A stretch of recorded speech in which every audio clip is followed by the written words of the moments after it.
And AgriVision's got a taste of Sprayers 101 as producers delved into industry concerns and emerging technology. Gerard Lampow finds out where all that spray is going. Our specialty has always been to study the spray from the nozzle to the ground. Tom Wolf is a lifelong researcher who has a PhD in spraying technologies. He runs the online blog Sprayers 101, which is funded by Western Canadian commodity groups. He says the short distance between the nozzle and the ground could make a big difference in profit margins. Spray drift, how much leaves the field. We're interested in the efficacy, the performance of sprays based on droplet size and water volume, how we can make them work better. We're interested in things like tank cleanout. And even how to get more spraying done per day. Wolf, who goes by the handle Nozzle Guy on Twitter, wants to address the bad rap that producers get. The pesticide application has been sort of under attack for a long time. The general public is afraid of pesticides and thinks that farmers shouldn't be using them for a large degree. So showing our good stewardship of the technology to me is very important. He cites a spray drift and waste disposal as key issues. He says given the cost of inputs and the technology, producers are self-regulating as they seek not to waste, but they can do a better job. We've now got spray technology that can spray on a square foot resolution basis, and by that I mean we can say whether that square foot needs to be sprayed or not, and we can also say what rate it should be sprayed at. The sensing technology is still being developed to sense a weed in the midst of a crop. He speaks about where the technology is at. Weeded is great. Weeded is currently, it senses the presence of a weed or a crop. It doesn't differentiate between the two, so it'll spray them. But it's useful, for example, between crop rows it might be useful. The Blue River technology called See and Spray, recently bought by John Deere, has technology now to differentiate weeds from crops based on machine vision and deep learning. The weeded sprayer costs about $170,000 for a 120-foot sprayer. Wolf is cautious about using drones to spray, especially as there's only one licensed operator in Western Canada. So what does the future hold? Ultimately, I see us becoming site-specific. I do see us becoming specific in terms of not just where we spray, but also when we spray. Gerard Lampow, Newcap News.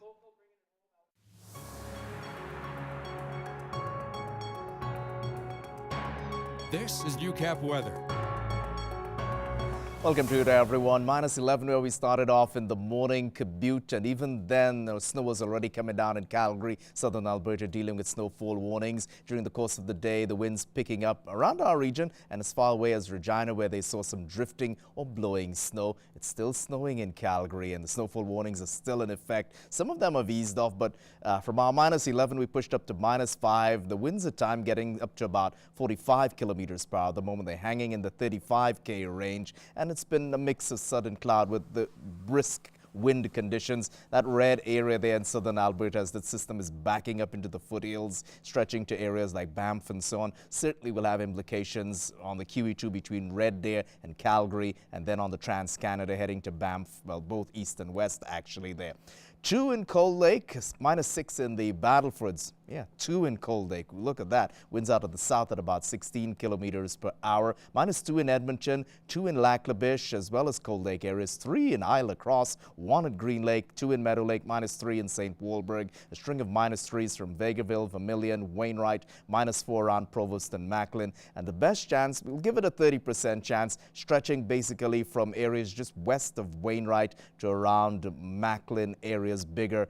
The best chance, at least, looks like somewhere after 9 o'clock, some of this could drift into our region. Honestly, that's about it. It's a southern Alberta event. -3 in Calgary, +1 in Banff, and some of those areas may see some mixing of sleet and or freezing rain, as it is the warm front that's triggering all of this. -4 in Regina and Moose Jaw areas, -2 in Swift Current, and you can see those warmer areas there. You can almost draw a line from Estevan through Swift Current down to Lethbridge and off to Banff there, honestly, for where the warmer pockets are influencing from this system. We'll bring more details later in the show.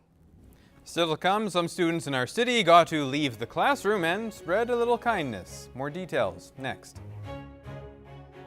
When you see news happening, let us know. Grab your phone and hit record and become part of the Newcap News team. It could make you $100 richer. If you capture news happening, drop us an email at tvnews@newcap.ca. Welcome back. The Kindness Wins initiative has swept through Lloydminster, allowing students to get involved in the community.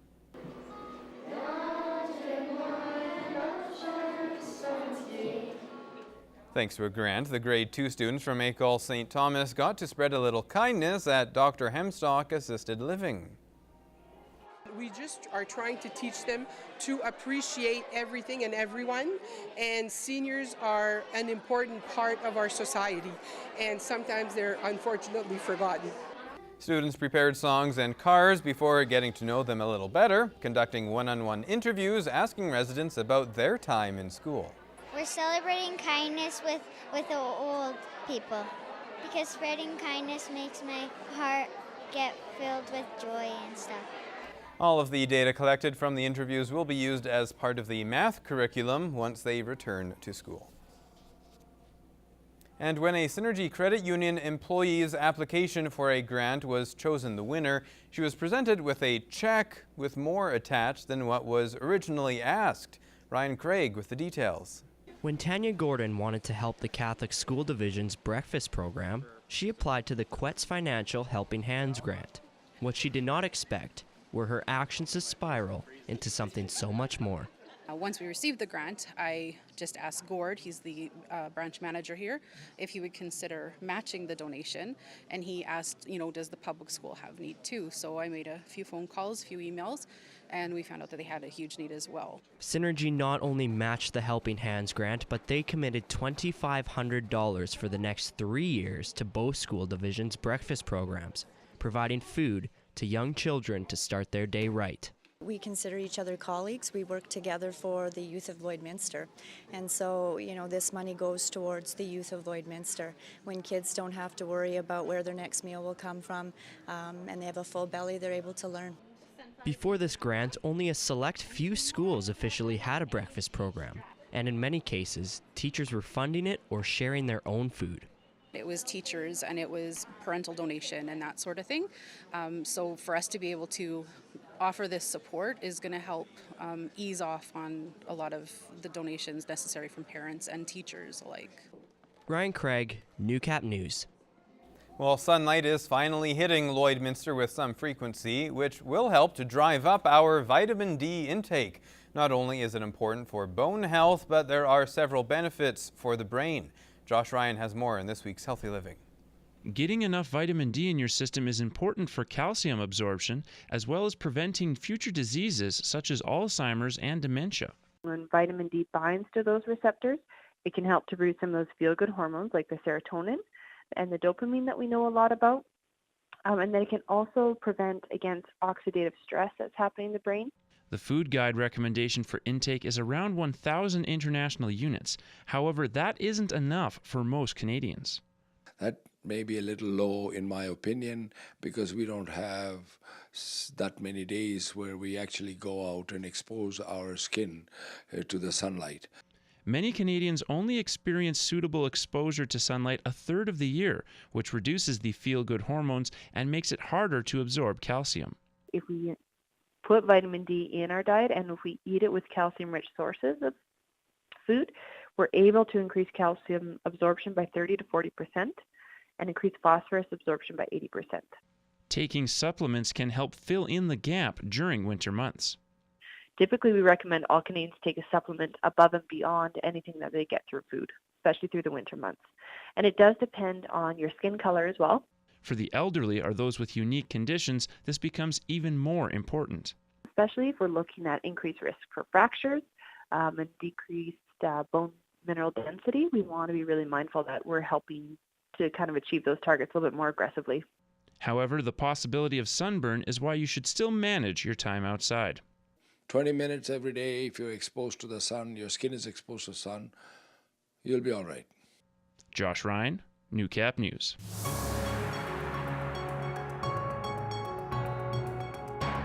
This is Newcap Weather with Gerard Lampow.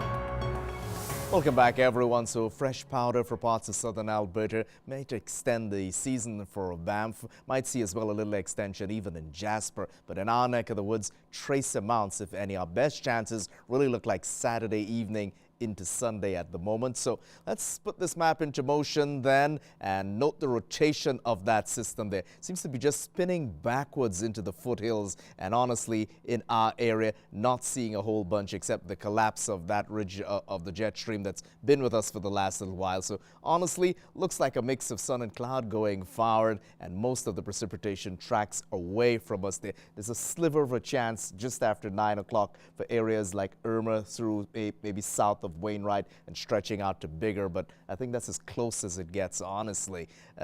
Tomorrow-wise, temperature 1 for Marwayne and ourselves, 2 in Edmonton, Lac-La-Biche areas, 0 for St. Paul, a string of 1s from Cold Lake, Bonnyville, Vegreville, Wainwright, 2 around Provost, the Macklin areas. For towns off to the northeast, 3 is possible in Green Lake. So certainly some of the warmer pockets able to mix down to the surface there, and that's all good for this time of year, honestly. 9 in Vancouver, they were up at 12 earlier, 7 in Whitehorse, still mainly sunny, partially cloudy, and at times mainly sunny in Edmonton for their -3, a mix of sun and cloud in Yellowknife for -5, -4 in Regina, variably overcast, some of the cloud cover pushing in their direction, -7, mainly sunny skies in Winnipeg, snow showers in Toronto, they're -2, but they've been seeing that condition going on and off again for about the last 2-3 hours there. 0 in Quebec and overcast, snow showers in Halifax sitting at +1, 2 and cloudy in St. John's, and -27 with ice crystals there